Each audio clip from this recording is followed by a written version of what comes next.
Começa agora o podcast do Dr. Pet, Alexandre Rossi. Olá, aqui é Ellen Oliveira e eu tô com ele, Alexandre Rossi, o Dr. Pet, que dá nome a esse podcast. Tudo bem, Ale? Tudo bem, Ellen. Você? Tudo bem também. E mais um episódio do seu podcast e agora um assunto que eu não tenho ideia. Uma vez você comentou comigo assim, vamos gravar um episódio sobre temascal. E fiquei tipo, gente, mas que palavra é essa? Que parece uma bebida, né? Falei, o que é uma isso? Uma bebida mexicana, talvez. E aí, você pediu, óbvio, vamos fazer. Então, para começar, até porque eu também não sei, isso, né? O que é? Isso faz parte de algumas culturas indígenas que tem, dependendo da cultura indígena, vai levar um outro nome, mas é impressionante como alguns povos indígenas ou aborígenas ou tudo mais, eles fazem um tipo de um ritual e que é considerado um ritual de cura às vezes, que envolve você fazer uma espécie de uma sauna, ficar num lugar muito quente, né? E às vezes é uma sauna um pouco a mais do que a gente está acostumado, né? Então é um processo que depois ele foi estudado pela medicina ocidental e hoje ele está sendo aplicado para várias coisas. E através dessa hipertermia controlada, né, que é você deixar o seu corpo mais quente do que o que seria o normal dele, ou que ele mesmo se regularia, você pode acabar tendo alguns benefícios. É claro que você tem determinados riscos também, por isso que isso geralmente é feito sob controle na medicina mais ocidental. Agora, quando a gente pega esses povos e tudo mais e tal, faz parte da cultura deles entrar num lugar para passar calor, como as nossas saunas, mas às vezes eles vão além do que a gente iria na sauna, né? Eu normalmente na sauna fico quase até não aguentar mais, sabe? Antes mesmo de ter lido esses estudos. De qualquer jeito, a gente tem que tomar cuidado porque você pode morrer, e os animais podem morrer de hipertermia. Então tem até um limite que a gente aguenta de calor e um determinado tempo que a gente aguenta de calor. Então uma pessoa meio que sem noção, ela pode se prejudicar em vez de se ajudar. Uhum. E como que você descobriu? Olha, eu descobri porque eu estava vendo vários rituais.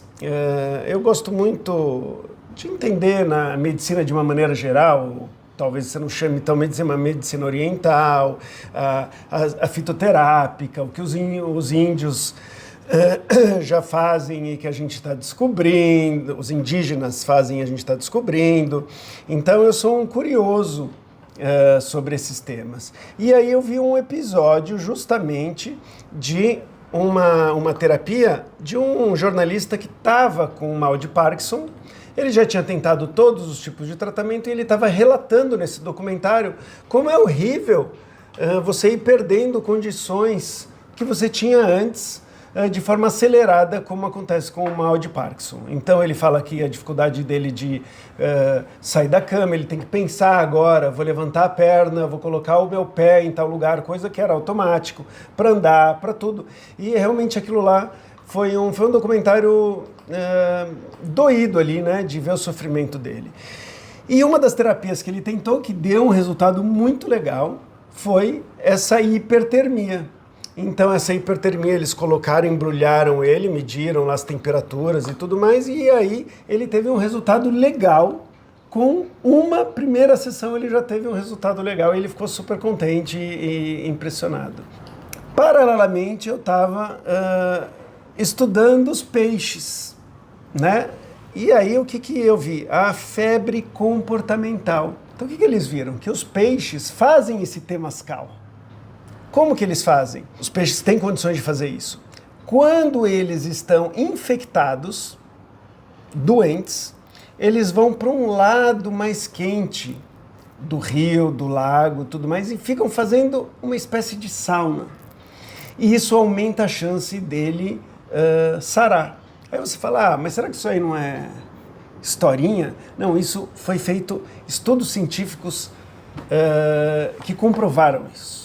Eles infectaram. Uma das coisas que eles fizeram, né, e muitos desses estudos eticamente são meio complicados, né? Você imagina, você pegou vários peixinhos, você infectou vários peixinhos, tá? Com algum vírus, alguma bactéria ou algum fungo. Você infectou eles e aí você verifica que aumenta o comportamento natural deles procurarem o canto mais quente do aquário, que eles põem uma luz, um aquecedor, eles fazem um jeito que o aquário fique mais quente de um lado. E aí esses peixes vão para lá. Bom, depois o que eles fizeram? E essa parte é mais interessante. Eles impediram os peixes de irem para esse lugar mais quente. Então, vamos dizer, metade dos indivíduos eles impedem, vamos dizer, 2 aquários. Eles deixam o peixinho fazer o temascal dele, ou impede o peixinho de fazer o temascal. E depois vê quantos sobreviveram do vírus ou da bactéria que foi colocada neles, quantos que melhoraram. E eles viram que os que puderam fazer o temascal sobreviveram em maior quantidade, né? Então, essa febre comportamental, que a gente chama nesses animais sem sangue quente, eles não têm essa capacidade de criar a febre como a gente tem. Então, eles vão para o lugar mais quente, passam esse calor e saram ou melhoram diversas condições físicas e neurológicas também, né? Que aí acaba melhorando situações psicológicas também. Entendeu agora o que é o temascal? Sim. Uma sauna. Sim, curioso, né? É um tratamento diferenciado, né? Não que convencional. Os animais instintivamente buscam. E você acha que funciona, então? Eu não tenho dúvida por causa dos trabalhos científicos. Não estou dizendo que não tenha risco, mas a gente não tem dúvida, né, de que lagartos, peixes, são animais que não têm sangue quente, provocam uma febre comportamental, ficando no sol mais tempo do que seria o normal e tal, provocando uma hipertermia. Isso foi demonstrado que cientificamente funciona. E outra coisa, alguns estudos mostraram melhoras no ser humano também, de que a hipertermia em algumas condições ajuda. Às vezes é uma hipertermia do organismo inteiro e às vezes é um aquecimento em uma parte do corpo. Então você tem um determinado machucado, você já deve ter ouvido falar em fazer compressa de água quente, né, ou de água fria, ou oscilar e tudo mais, que você vai provocar várias coisas que vão ajudar a você se recuperar mais rápido. Então vai ter uma circulação às vezes melhor de sangue, tirando as toxinas que são causadas pelos fungos, bactérias e tudo mais, e até o sistema imunológico tendo mais acesso, né? Os glóbulos brancos, por exemplo, tendo mais acesso a essa parte do organismo. E também a febre, a gente sabe que a febre faz isso com o nosso corpo, ela acaba atrapalhando às vezes o desenvolvimento de alguns desses micro-organismos ou de vírus que estão no nosso corpo. Então, eu já sabia disso de criança, com os meus peixes. Por quê? Porque eu lia, meus peixes estavam doentes, eles iam pro aquário hospital. Aquário hospital tinha alguns produtos que punha na água, mas a gente também tinha que manter a água mais aquecida. Ficava com uma temperatura mais alta do que o normal. Os peixes estavam no hospital. O que eu não sabia é que eles sozinhos iriam para o hospital. Então, se você deixar um lugar do aquário mais quente, o peixe que está doente, ele pode sozinho ir procurar o tratamento dele de forma instintiva. O que é muito bom, muito legal, porque é um comportamento natural, é um comportamento que muitas vezes antecede a nossa capacidade de perceber que o outro está doente. Agora vai a pergunta, o que os cachorros e gatos às vezes ficam morrendo de calor no sol, tomando sol e ficam... E a sombra está lá do lado. E eles vão para lá e ficam lá. Por que será? Será que é uma espécie de temascal? Essa é um pouco assim da minha próxima pergunta. O que esse temascal tem a ver com os pets, né? Os domésticos, assim, que a gente tem mais convívio? O que tem a ver é o tratamento térmico. É como a mudança de temperatura para cima, para baixo também, mas agora o temascal é para cima, podem ajudar o animal a se recuperar de determinadas condições. Então, os animais que você não tem contato, mas tem muita gente que tem de pet um peixe, os lagartos, tal, onde a febre comportamental foi melhor estudada, né? Mas a gente sabe que a fisiologia e a anatomia dos cães e gatos, por exemplo, tem muitas semelhanças com as nossas. Então tem estudos feitos com eles, estudos feitos com nós também, e também com os camundongos, por exemplo, e ratos, que mostraram que você pode conseguir benefícios para a saúde e até melhoras em situações de doenças até graves ligadas a problemas psiquiátricos, por exemplo, através de situações onde você coloca o animal ou a pessoa num lugar quente, ou parte dessa pessoa ou parte desse animal num lugar quente, né? Então, através de uma lâmpada, através de... Às vezes tem lâmpada de infravermelho, por exemplo, que você coloca em terrários, por exemplo, para um lagarto.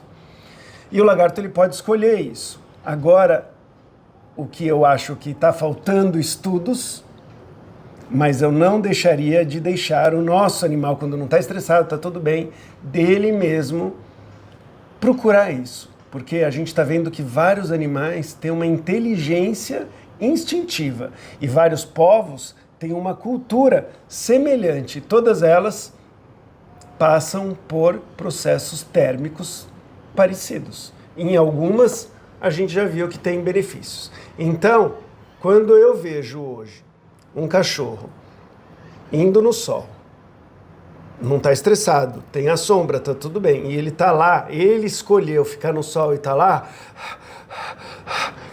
eu acho que pode ser saudável para ele. Talvez ele esteja fazendo alguma coisa que a gente tenha pouco conhecimento. E alguns cachorros, quando estão doentes, eles procuram o sol. Eu já procurei respostas científicas para isso, tem muito pouco. Fala que eles procuram o calor para relaxar, como a gente, um conforto térmico. Diz que quando a gente está, não sei se acontece com você, mas com um pouco de dor de barriga, a gente coloca a mão ou uma bolsa de água quente, relaxa, a gente sente menos dor. Então, a explicação vai muito mais para este lado. Por quê? Porque esses animais teriam capacidades de produzir a febre naturalmente, né? Então, para que eles precisariam da febre comportamental se eles conseguem aquecer sozinhos?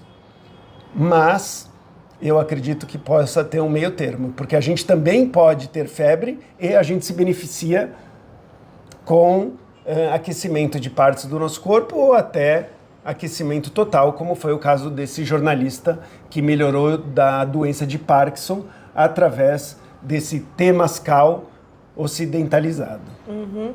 E para os gatos também é o mesmo processo? Para os gatos é a mesma coisa, né? Então o que acontece? Os gatos, eles muitas vezes vão ficar em cima de lugares muito quentes. E você vai falar, não está normal. Cadê o conforto térmico? Porque a gente busca, até na zootecnia, onde foi a minha primeira faculdade antes de ter feito a psicologia e a veterinária, a gente entende que a gente vai promover o melhor conforto no animal, respeitando a faixa de conforto térmico. Então, para cada espécie, você tem tantos a tantos graus, é o ideal. Então, a gente sempre achava que se o ambiente estiver inteiro no conforto térmico, é melhor. Hoje em dia, eu questiono isso. E, claro, a zootecnia talvez tenha até mudado em relação ao conforto térmico, de você dar opções, muitas vezes, para o animal escolher. Agora, isso é diferente de um animal estressado tentando entrar dentro de uma casa e ele está no sol, né? Ou um animal um cachorro também está tentando entrar porque está tendo fogos e é inverno, fogos de artifício, e é inverno e está chovendo, e ele fica tentando entrar na casa e está chovendo e está passando frio. Não é isso. É o cachorro, é o gato que, de forma deliberada, de forma, vamos dizer assim, quase que consciente, escolheu passar um pouco de calor. E eu acho que vale a pena investigar e vale a pena, na minha opinião agora aqui, opinião mesmo, vale a pena deixar eles se aquecerem um pouco mais, né? Existe alguns animais que podem ter uma melhora na quantidade de vitamina D e outras coisas que a gente está aprendendo também, né? E aí é diferente um sol através de um vidro, com a janela aberta e com a janela fechada, porque o vidro ele filtra alguns raios solares. Agora, se é melhor um ou é melhor o outro, para quê? Né? Porque a gente sabe que plantas e etc. você pode estimular o crescimento com mais de um tipo de raio, menos de um. Então você tem UVA, UVB, né? Ultravioleta aqui. Muitas dessas janelas, a maioria das janelas, elas vão filtrar os ultravioletas. Para quê? Para não desbotar o seu sofá, para não desbotar tal. Outros vão, com tratamento térmico, vão tirar os infravermelhos, são raios que a gente não vê, mas que esquentam a casa também, para você gastar menos no ar-condicionado. E duvido que os nossos pets já estejam prontos para lidar com esses filtros que a gente colocou nos vidros, sabe? Então talvez essa sauna deles, para vitamina D, por exemplo, não funcione tão bem para alguns animais se eles estiverem através de um vidro que tem tratamento para UVA, UVB. Sim. Né? Seu óculos tem. Sim. E tem gente que já está falando que a gente deve tomar um pouco de sol sem óculos também. Eu já vi isso. Então, a gente vai descobrindo essas coisas e às vezes o animal já está mostrando pra gente. A gente sai do sol, está muito quente. Às vezes ele estava precisando daquilo. Né? Lembrando que os animais foram modificados por nós, alguns são mais branquelos, alguns têm menos pelo, então também existe a chance de câncer de pele, principalmente onde não tem pelo. Tá? Então tem animais que têm problemas com o sol e o veterinário deve ser consultado em alguns casos, até proteger com protetor solar o focinho ou alguma parte do corpo do cachorro. Uma dúvida que eu fiquei aqui, todo animal que tiver doente, tiver com algum problema ali, ele vai procurar o sol? Não é todo animal e não se tem. Acho que nenhuma pesquisa desse tamanho para verificar a opção de todos os animais. Mas tem pesquisas mostrando que muitas vezes os animais fazem opções erradas quando a gente coloca eles em situação completamente nova, né? O escolher ficar no sol não é nova para nenhum animal, a não ser um animal de caverna onde o sol não exista, tá? Então, a chance desse comportamento estar correto é muito grande. Diferentemente de, por exemplo, cavalos que escolhem ficar no claro, porque eles têm medo de escuro. Então eles colocam lá, o cavalo fica ligando a lâmpada, ele puxa e liga a lâmpada. Depois de 15 minutos apaga e ele puxa de novo. O que vai acontecer é uma escolha dele, comportamental, para ficar no claro, só que ele começa a ter problemas hormonais, porque ele precisa da noite para regular hormonalmente os processos biológicos do corpo dele. Então, quando a gente coloca eles numa situação artificial, às vezes, todo o aprendizado genético, toda a história genética de seleção pelo mais apto, que fazia a coisa certa, a gente acaba atrapalhando. Então, talvez com os cães, ou talvez com as janelas de vidro, esse comportamento não tenha a mesma eficácia do que teria se fosse um lobo ou um cão selvagem lá atrás. Tá? São especulações, mas eu acho que é muito mais aqui para a gente trazer uma humildade em relação ao que a gente sabe. E inclusive sobre o comportamento dos cães, gatos e outros animais. E muitas vezes eles estão fazendo coisas que estão certas para aquilo e a gente pode aprender com eles. Outro dia estavam explicando como que faz com um cachorro que está tossindo. Aí a pessoa pega no colo, faz isso, aquilo. A primeira coisa que eu falo assim, aprende com eles como tossir. Eles colocam a cabeça para baixo, né? E eles facilitam pelo ângulo aquela coisa que você ficou engasgada de você sair. Eles fazem um comportamento muito mais correto do que às vezes a gente.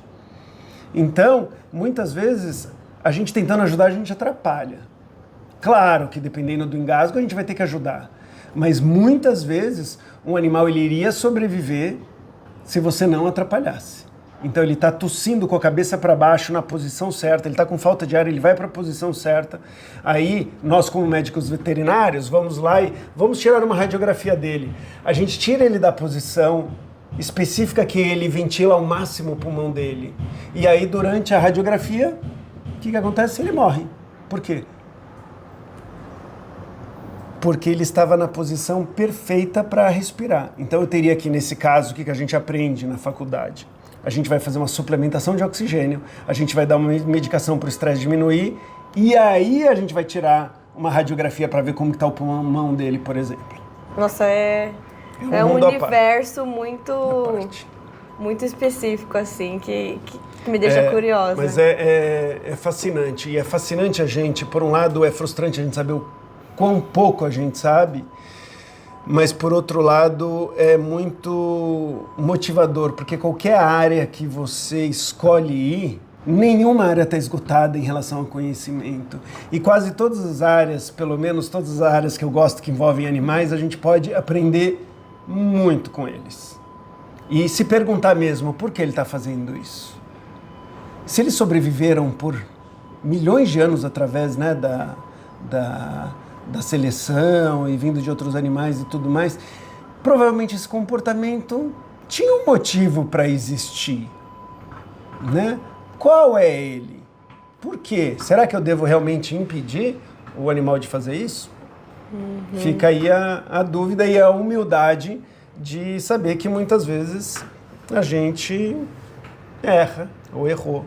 Sim, né? A gente não entende completamente, né, aquele comportamento que levou ele a fazer aquilo, e a gente questiona, né? Exatamente. É doideira. E com os seus pets, você já reparou alguma situação assim? Já, e meu pai chamava muito a atenção, porque eu tive uma cadelinha, a minha primeira cadela foi a Tami, uma Weimaraner, que viveu 17 anos. É bem raro para um cachorro grande viver 17 anos. E ela ficava no sol de um jeito louco. Calor, ela no sol. E aí a gente ficava assim, tira ou não tira ela do sol? Cara, mas ela vai, ela pode ir, né? E qual que foi a opção? Deixar. Mas ela tomava sol com uma certa frequência e assustava a gente, né? Mas eu acho que a longevidade dela, junto com a saúde dela, mostrou que aquilo não deve ter feito mal para ela. Ou se fez mal, não fez muito mal. E pode ter feito bem. E de repente fez muito bem. É um cachorro, não dá pra gente, né, generalizar. Mas assim, você pode perceber como os cachorros, os gatos e tal, quase todos eles procuram sol. Quase todos. Pode ser por fonte de aquecimento, por outras coisas que a gente não sabe, mas quase todos procuram. E inclusive em lugares que são quentes. Então você fala assim, um gato, por que um gato no Nordeste? Eu pensei, putz, aqui no Sul é óbvio porque ele procura. O gato adora um lugar quentinho e tudo mais. Mas às vezes em alguns lugares quentes eles vão lá e procuram o sol. Né? Lembra, os dermatologistas por um tempo falaram assim, foge do sol como o diabo foge da cruz. Né? Agora, a minha dermatologista, que é super estudiosa e tudo mais, acredita que a gente tem que se expor ao sol, e não é mais o sol da manhã ou da tarde, é o sol do meio-dia. O sol do sol a pino, que não precisa ser meio-dia, mas a partir das 10 às 3. Já ouviu falar disso? Vai mudando. Antes não podia de jeito nenhum esse sol. Sim. Eu já vi também uma história de...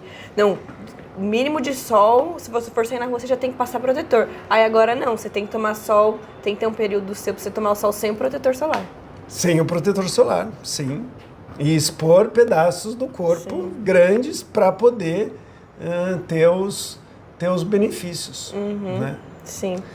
Eu lembrei então, mais uma vez, né, a gente, para nossa prepotência ali, que agora a gente sabe como fazer, e aí ensina todo mundo daquele jeito, daqui a pouco, opa, erramos, vamos fazer uma correção? Aí depois de novo, opa, erramos de novo. Os cachorros estavam certos, né? Os gatos estavam certos. Eu lembrei de uma situação, não sei se ano passado, quando foi, mas uma vez você comprou um aquecedor para miar. Ela usava, mas não era com tanta frequência, e você trocou de lugar, viu que ela começou a usar mais e tal. Só que quando a Estopinha ficou doente, você voltou a ligar esse aquecedor para um lugar que a Estopinha pudesse ter acesso. E ela ia muito. Ela não saía de lá, né? Ela não saía de lá. Foi uma coisa muito, muito legal. Eu acho que tenho orgulho de ter feito isso, sabe? Porque não era questão só de inverno, verão, não. Ela buscava o aquecimento, né? E ficava... Eu lembro até de ter tirado, você lembra algumas vezes, a miau e tudo mais para ela, né? Para ela poder usar. E espero ter trazido conforto e quem sabe até um tempinho a mais dela com a gente, né? O fato é que eu não lembrava disso, mas que bom, isso deu uma aquecidinha no meu coração. Sim. Né? Esses cuidados, né, que a gente pode dar para eles. Sim, eu tenho certeza, né? Porque se ela teve aquela escolha ali, ela estava optando por aquilo, de alguma forma estava trazendo um conforto, um bem-estar maior. Eu acredito que sim. Sim. Bom, um mundo muito curioso, né, esse do Temascal. Se a galera de casa tiver dúvidas, se já percebeu que o seu pet procura o sol, se alguma vez que ele ficou doente, ele foi mais, né, para esses lugares que tinham mais calor, comenta aí com a gente e até a próxima. Isso aí. Você ouviu o podcast do Dr. Pet, Alexandre Rossi.